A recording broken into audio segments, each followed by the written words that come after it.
good feeling, yeah. I get a feeling that I never had before. No, I get a good feeling, yeah. Oh, sometimes I get a good feeling, yeah.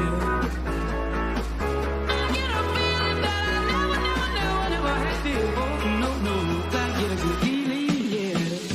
Yes, I can. Doubt, better leave. I'm running with this plan. Pull me, grab me, trappers in the bucket can't have me. I'll be the president one day. January 1st. Oh, you like that gossip? Like you the one drinking what's gossip.com. Now I got a word for your tongue. How many Rolling Stones you bought? Yeah, I got a brand new spirit. Speaking of this done. Woke up on the side of the bed like I won. Talk like the wind in my chest to that sun. G5 in the US to Taiwan. Now who can say that? I wanna play back. Mama knew I was a needle in a haystack. Oh, God, Tudo bem, pessoal? Sejam bem-vindos. Eu sou o professor Adenilson Oliveira e nessa sexta aula referente ao curso de Mecânica dos Sólidos 3, nós iremos tratar do método dos momentos de área, também conhecido como método área-momento, né? Onde a gente vai aplicar o mesmo no cálculo de deslocamentos e rotações em vigas. Ou seja, vamos seguir, né, com esse objetivo, só que agora utilizando um método que é um pouco diferente, né, com relação aos dois anteriores que a gente já viu nessa parte inicial na unidade 1, referente ao curso de Mecânica dos Sólidos 3. Fazendo uma breve recapitulação do que a gente já viu, que foi o método da integração direta, né, e na semana passada o método da superposição de efeitos. Em ambos os métodos, pessoal, a gente tem, de certa forma, a necessidade de conhecer a equação da linha elástica, e eu acredito que todos já estejam bastante familiarizados com a mesma, né? No método da integração direta, como o próprio nome já diz, a gente vai precisar literalmente fazer uma primeira integração e depois uma segunda integração. Lembrando que a primeira a gente obtém a equação geral, claro que já considerando as condições de contorno para a rotação, e na segunda a equação geral para o deslocamento vertical, novamente levando em consideração também as condições de contorno, que serão necessárias para que a gente consiga determinar as constantes de integração. E o método da superposição de efeitos, ele é um método que ele é válido quando a gente tem a nossa estrutura trabalhando no regime linear elástico. Ele, de certa forma, utiliza as expressões já conhecidas que você pode obter pelo método da integração direta, né? E através do seu conhecimento, a gente poderia fazer conforme está mostrada na imagem, que é, conhecendo uma estrutura, que nesse caso aqui é uma viga biapoiada com carregamento uniformemente distribuído e uma carga concentrada no meio do vão. Eu poderia dividir essa estrutura em duas, onde a primeira seria equivalente somente ao carregamento concentrado e a segunda somente em relação ao carregamento uniformemente distribuído. E claro, se eu quiser obter a flecha, por exemplo, no meio do vão, bastaria somar com a flecha obtida através do carregamento concentrado P com a obtida através do carregamento uniformemente distribuído. Então, se eu somar as duas, né, pessoal, literalmente eu vou conseguir chegar na expressão da flecha para o meu sistema original, né, onde eu tenho os dois carregamentos atuando ao mesmo tempo na minha viga. E a gente pode definir de uma forma geral que tanto o método da integração direta como o método da superposição de efeitos são métodos matemáticos, já que eles vão utilizar expressões conhecidas, né, já tratadas através da questão do desenvolvimento matemático, desenvolvimento algébrico, né, e depois você pode, em função dos valores conhecidos, aplicar e obter o valor numérico referente à rotação e ao deslocamento vertical, que ora eu chamo de flecha, né, como vocês já viram, ora eu chamo inclusive de deflexão. E a rotação a gente também chama em alguns casos de inclinação, tá? Então são métodos matemáticos. Hoje eu vou apresentar um terceiro método que está dentro da ementa do curso, que é o método dos momentos de área, tá? Que eu estou chamando do nosso terceiro método. Ele tem uma diferença básica, né, com relação aos métodos anteriores, que é justamente por ser um método gráfico. Ah, professor, a gente vai precisar fazer cálculos? Sim, mas de uma forma geral esses cálculos são mais simplificados, porque eu não preciso fazer todo aquele desenvolvimento que a gente utilizou, né, principalmente no método da integração direta. Então ele é um método gráfico, tá, pessoal? E para que a gente consiga utilizá-lo de forma plena, é necessário conhecer previamente os valores numéricos referentes aos carregamentos e as propriedades mecânicas e geométricas da viga, tá? Então eu não consigo utilizar ele se eu tiver apenas um problema de uma forma literal. Eu preciso já ter os valores conhecidos referentes aos carregamentos. Se a carga for distribuída, eu tenho que conhecer o Q. Se for concentrada, eu vou precisar conhecer o P. Propriedades mecânicas, né, pessoal, que tem a ver com o quê? Com modo de elasticidade, principalmente, e geométricas que estão relacionadas ao meu momento de inércia. E para conhecer o momento de inércia, eu preciso o quê? Conhecer a área da minha seção transversal referente à minha viga. Ok, pessoal? Então é importante fazer já, nesse primeiro slide, uma diferenciação entre os três métodos que a gente vai estudar na unidade 1. Falando um pouquinho mais detalhadamente do método dos momentos de área, a gente pode dizer que ele é baseado basicamente em dois teoremas, certo? Onde o primeiro deles, pessoal, e eu vou dar destaque nesse primeiro slide, falando desse primeiro teorema, ele fala o seguinte, ó, imaginem uma viga, considerando, claro, que suas propriedades são conhecidas e que os carregamentos também são conhecidos, tá? Claro que quando aplicar esse conjunto de carregamentos, né, e eu estou dando destaque aqui para dois pontos, que é o ponto C e D, né, a gente consegue, né, obter primeiramente as rotações nos pontos C e D, que estão inclusive ilustradas aí como θC, referente ao ponto C, e θD, referente ao ponto D. Para quem não lembra, pessoal, rotação, quando eu represento geometricamente, basta o quê? Ó? Eu tenho um ponto conhecido, eu vou traçar uma linha aqui, ó, horizontal, tá? E essa linha aqui que está mais acima é o que a gente chama de linha tangente. Então, o ângulo formado entre a tangente no ponto, considerando a deformada da minha estrutura, até a minha linha horizontal de referência é o que a gente chama de rotação. E até por isso também a gente consegue chamá-la também de inclinação, tá? Porque isso daqui nada mais é do que uma inclinação em relação a uma linha horizontal. Então, lembre disso. Definição de rotação. E o mesmo se aplica a D, ó. A linha tangente é essa em relação ao ponto D, desculpa. Eu tenho a minha linha horizontal e esse ângulo aqui, ó, pessoal, que eu tenho formado da horizontal até a linha tangente é o que a gente chama de rotação, tá? E é rotação em relação ao ponto D. Perfeito? Se eu fizer aqui uma linha de referência vertical, eu posso dizer também, pessoal, que eu poderia ter, e tenho no caso, uma rotação que eu chamei D/C, que seria exatamente a diferença algébrica que eu tenho entre a rotação do ponto D e a rotação do meu ponto C. Ó. Percebo que esse ângulo aqui, ó, nada mais é do que dessa linha aqui até a outra linha tangente referente ao ponto D. Então, se eu marcar esse ângulo aqui, ó, eu teria exatamente θD/C. Perfeito? E prosseguindo, pessoal, se eu fizesse uso da expressão m sobre i, onde m é função de x, e traçasse um diagrama, né, ao longo do eixo x, né, considerando os pontos notáveis, principalmente C e D, né, eu poderia dizer, e aí vem a questão do primeiro teorema, tá, que θD/C seria numericamente igual à área sobre o diagrama m/i entre os pontos C e D, tá, pessoal? Então é muito importante que a gente tenha em mente isso. Se eu calcular essa área aqui, tá, pessoal? Ah, professor, mas a área é integral, de fato. Mas aqui, como a gente já conhece os valores, não se faz necessário basicamente uma integração, a não ser que a minha função seja de fato, né, diferente de uma constante ou diferente de uma reta, tá? Aí de fato eu preciso, claro, utilizar uma integração ou até os resultados que a gente já conhece em função de determinadas funções, tá? Então, se eu calcular essa área aqui, eu posso dizer que a rotação θD/C, ó, voltando a falar, tá? Vai ser exatamente igual a essa área, tá? Certo? E de uma forma geral, a gente pode representar matematicamente, tá? θD menos θC, que é exatamente θD/C, como sendo a integral, hein? A partir do ponto C até o ponto D, de m dividido por EI vezes dx, ou seja, é a área, tá? Essa integral aqui, ela quer dizer que eu estou literalmente calculando essa área aqui que está em destaque, tá? Perfeito? Professor, isso é matemática, por que ele não é um método matemático? Ele é, tá? Mas a gente pode adotar ele como método gráfico porque vocês verão que basicamente conhecendo os diagramas, a gente pode calcular de uma forma bem mais simplificada quando comparado a todo aquele desenvolvimento, né, que a gente utilizou principalmente no método da integração direta, tá?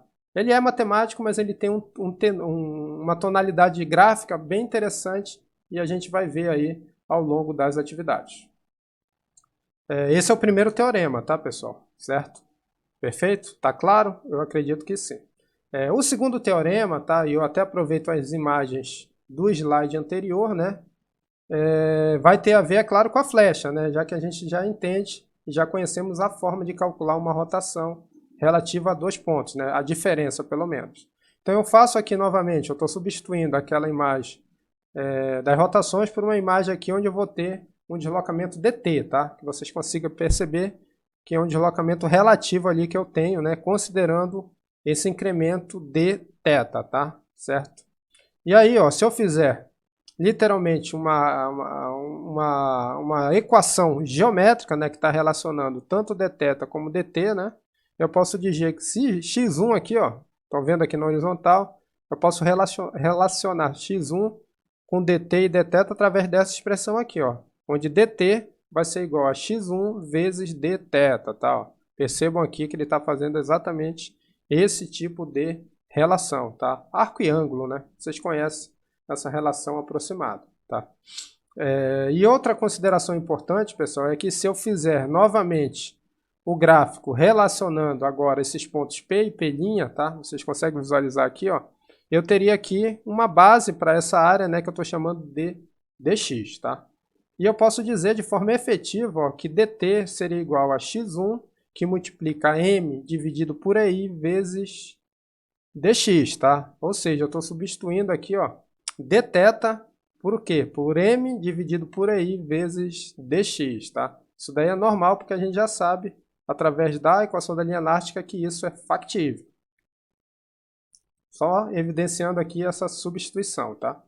Que eu acabei de falar. E agora, pessoal, eu estou pegando esse gráfico aqui e fazendo de uma forma mais genérica, agora sim, considerando pontos C e D, ó, certo?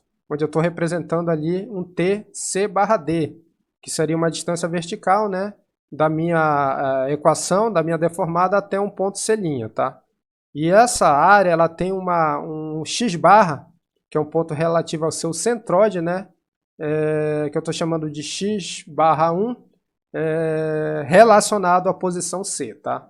Então, se eu quisesse, pessoal, aí sim eu vou entrar no segundo teorema, calcular o valor de T de C barra D, T, C barra D, basicamente eu teria que integrar novamente essa área aí, ó, M dividido por EI vezes dx, só que agora eu vou multiplicar, pessoal, por uma distância x1. E nesse caso aqui, esse x1 vai ser exatamente, ó, o x barra 1, tá? Que faltou uma barrinha aqui em cima. Perfeito? E quando eu faço isso, eu posso dizer de forma efetiva que TC barra D vai ser igual à área que eu vou ter entre os pontos C e D, né? Multiplicado por x barra 1, tá? Ok? x1 barra, aliás, fazendo a leitura correta. Então, ó, eu consigo relacionar para aquele mesmo gráfico, né, onde eu estou plotando m dividido por ei, ao longo do eixo x, tanto a questão da rotação como a questão relacionadas a um deslocamento vertical, que eu estou chamando nesse caso aqui como C barra D, tá? Que seria exatamente o que está sendo mostrado aqui na imagem, certo, pessoal? E claro, se eu quisesse relacionar com o ponto D, ó, aí eu estaria trabalhando com uma outra distância, né, x2 barra, eu poderia fazer a mesma coisa, só que em vez de multiplicar por x barra 1, eu multiplicaria, né, por x barra 2, tá? Que seria calcular exatamente o que eu estou mostrando aqui embaixo, ó, TD barra C, tá? Ou seja, conheço a área, conheço a distância em relação ao meu ponto de referência. Se eu fizer esse produto, automaticamente eu vou obter TC barra D para o caso do ponto C e TD barra C para o caso do ponto D, tá, pessoal? Perfeito? Vocês podem estar me falando agora, professor, eu não entendi muita coisa não, me desculpe, né? Estou um pouco assustado. Realmente, essa questão mais de desenvolvimento, né, do método, Não é difícil, mas claro, você precisa ter uma visão mais relacionada a essas questões de observar no diagrama, né? Tanto a área como a questão também da sua distância do centroide até o ponto de referência. Mas eu garanto para vocês que, à medida que a gente resolver alguns problemas, e a gente já vai fazer isso na aula de hoje, né? Eu entendo que vocês verão que esse método é bem simples, que não há nenhum motivo para preocupação. Pelo menos eu espero, tá, pessoal? Perfeito? Então, vamos aplicar, talvez fique mais claro dessa forma. E o nosso primeiro exemplo, pessoal, vai ser uma viga aqui, ó, onde eu tenho do meu lado esquerdo, no ponto A, um engaste, e lá no ponto B, que é uma extremidade livre, eu tenho uma carga concentrada de 50 kN, e tenho também um momento no sentido anti-horário de 90 kN, tá? O vão da minha estrutura é de 3 metros, que é a distância entre o ponto A até o ponto B, e eu estou pedindo, ó, determine a inclinação e a deflexão da extremidade B, então eu vou calcular nesse ponto aqui, já que em A a gente já sabe que tanto a deflexão, que é o deslocamento vertical, como a inclinação, que é a rotação, são nulas, né? Figura tal, considerando uma rigidez da flexão, que já é o produto aí de 10 meganewton vezes metro quadrado, tá? Então ele não deu a área, não deu nada, mas já foi fornecida diretamente a minha rigidez da flexão. Então, com base nisso, a gente vai prosseguir na parte 2 da aula, que é exatamente obter o que ele pediu, considerando agora o método dos momentos de área, perfeito? Então vamos à parte 2 da aula.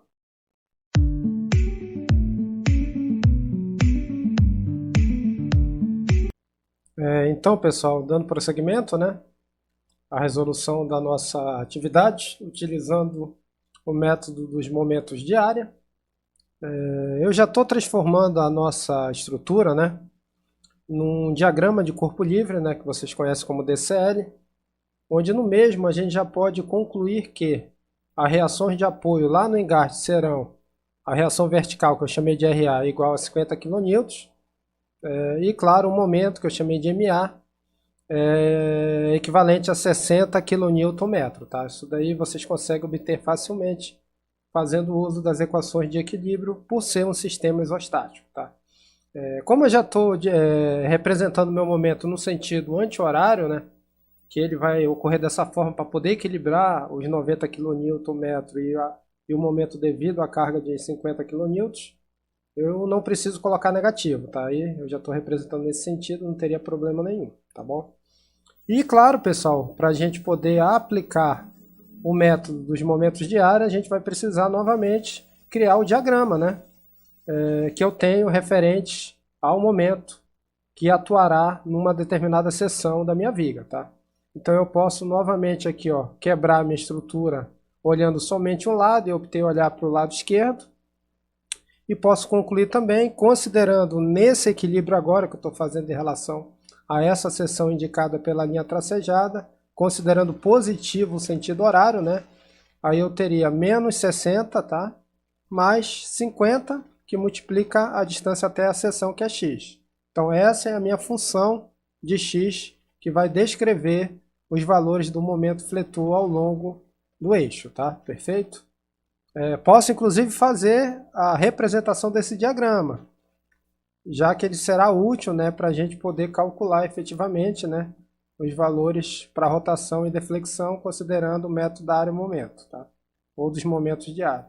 Então, adotando a convenção que tem aqui no Brasil, que a gente utiliza, né, que é considerar o momento negativo, no caso desse tipo de sistema, porque ele vai tracionar a parte de cima da viga. Então, considerando que a parte negativa vai estar para cima do eixo X, né, eu poderia aqui, ó, fazer essa convenção.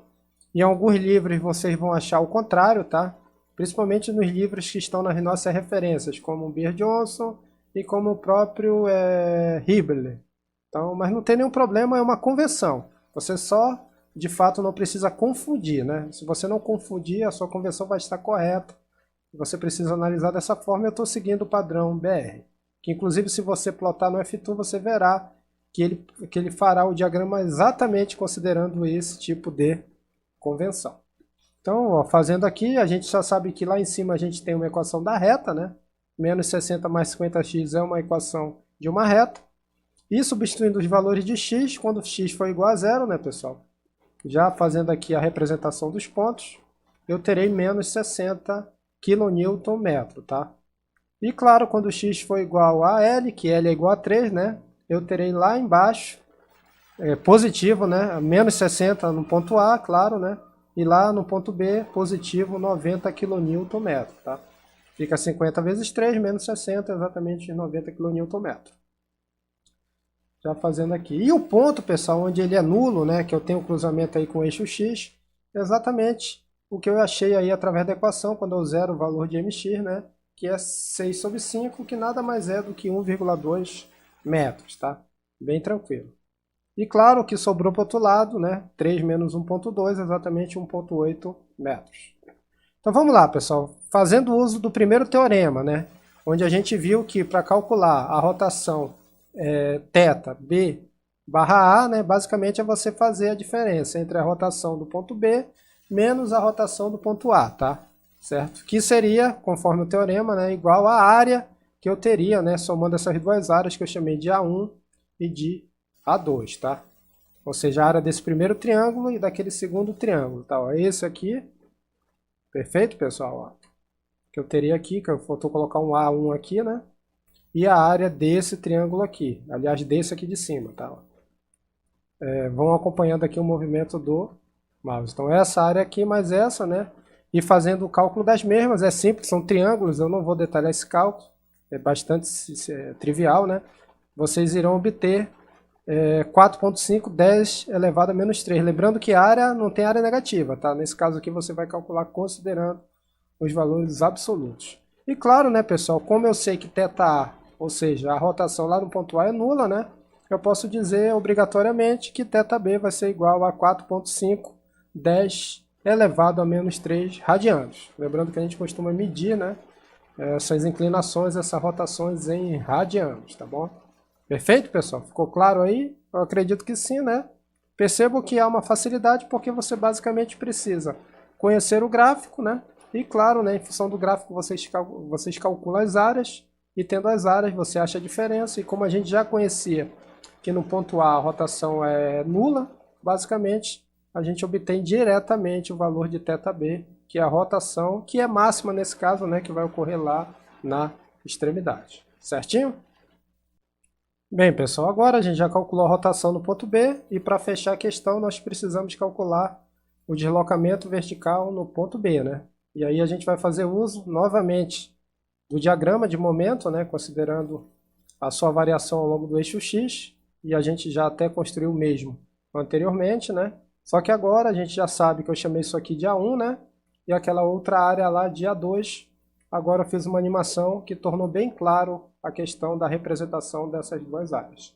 E nós podemos lembrar que, utilizando o segundo teorema, né, dos momentos de área, a gente pode dizer que se eu achar o centroide dessas áreas, e para um triângulo é bem simples, porque ele vai estar 1/3 da base e 2/3 da altura, né?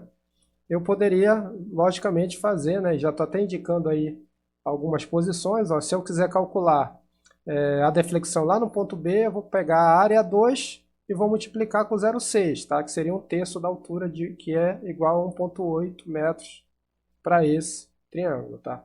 E vou somar também com a distância, ó, que eu tenho em relação ao ponto, tá? Ó, que seria exatamente aqui, ó, 0,8 mais 1,8, para chegar lá no ponto, vezes o valor da área A1, tá? Então, recapitulando, pessoal, vou até fazer aqui embaixo, ó.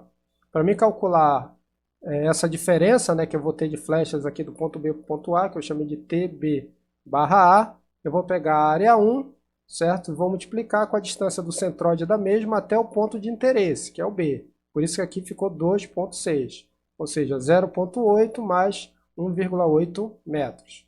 E da área 2 eu vou pegar o valor da mesma e vou multiplicar aqui por essa distância, ó, que é 1/3 da altura, a altura é 1,8, 1/3 é 0,6 metros, e lógico, né, eu vou ter aqui 0,6, tá? Quando eu faço isso, pessoal, eu vou obter o valor de TB barra A de menos 4,5 milímetros, tá? Perfeito? E claro, né, sabendo que lá no ponto A a minha rotação é nula e, claro, o meu deslocamento vertical também é nulo, né? Eu posso dizer que YB vai ser igual a TB B barra A, que vai ser igual a menos 4,5 milímetros, tá? E a figura ao lado, ela é bem ilustrativa, né? Ela já mostra aqui tanto o valor da rotação, ó. Perceba que ele já está uma ideia da deformada, considerando a carga e o momento que vão atuar nesse sistema estrutural, né? Isso daí torna essa deformada exatamente igual ao que está representado aqui na imagem, né? E percebo que aqui eu tenho, ó, os menos 4,5 milímetros, tá? Justamente por em A ser nulo, então essa diferença aqui seria igual a YB, e claro, também estou representando a rotação que eu tenho nesse ponto aqui extremo, considerando aqui que foi calculado inclusive como sendo 4,5, 10 elevado a menos 3 radianos, tá? Então é uma questão bem simples que a gente utilizou aqui para ilustrar a aplicação do método dos momentos de área, né? Claro que eu preciso praticar, cada situação eu posso ter uma complexidade, principalmente relacionando a equação que vai gerir o comportamento do meu momento fletor ao longo do comprimento. Nem sempre eu vou ter uma reta, eu posso ter uma parábola, né? Quando, por exemplo, a gente tem um carregamento uniformemente distribuído, mas essas aplicações a gente deixa para fazer na próxima aula, tá? Então, peço que vocês façam novamente a resolução dessa atividade. É importante para fixar o método, né? Nos livros também existem atividades, eu vou deixar lá na nosso Classroom algumas sugestões de atividades. Na verdade, eu vou deixar para quarta, tá? Para que vocês tenham acesso às mesmas. Mas apresento as mesmas aqui, então até mais, até quarta-feira, a nossa aula síncrona.